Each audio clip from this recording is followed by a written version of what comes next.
Deteksi kasus dan penelusuran kontak.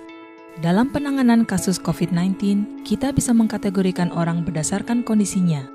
Mereka yang tidak terinfeksi, mereka yang terinfeksi dengan gejala yang jelas, dan mereka yang terinfeksi namun belum menunjukkan gejala apapun, sehingga tidak bisa dibedakan dengan mereka yang negatif. Mereka dapat menjadi sumber penyebaran utama. Karena itu, sangat penting untuk melakukan contact tracing atau penelusuran kontak untuk dapat dilakukan karantina yang tepat sasaran sesegera mungkin, sehingga penyebaran lebih lanjut dari COVID-19 dapat dihambat atau bahkan dihentikan.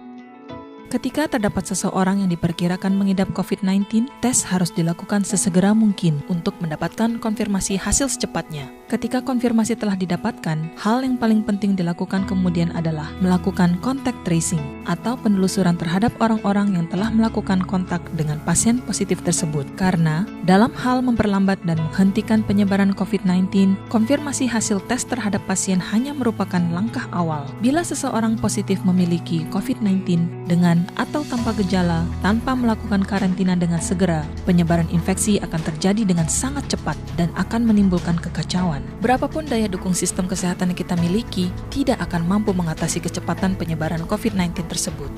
Bila seseorang dengan COVID-19 terdeteksi, kemudian dilakukan karantina di fasilitas kesehatan maupun yang dilakukan secara mandiri, daya sabar penyakit akan berkurang.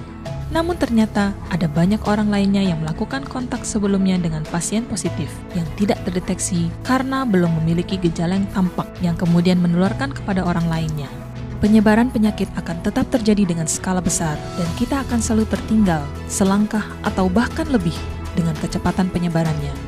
Namun bila kita dapat melakukan proses karantina terhadap pasien positif, kemudian melakukan penelusuran kontak terdekat dengan seksama, dilanjutkan dengan melakukan karantina, dan pemeriksaan menyeluruh terhadap suspek pasien, maka sebaran penyakit akan terhenti pada orang-orang yang telah dikarantina.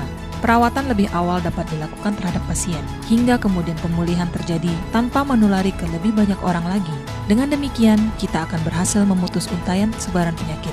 Dengan melakukan penelusuran kontak dan melakukan tindakan karantina yang tepat, kita akan selangkah lebih unggul.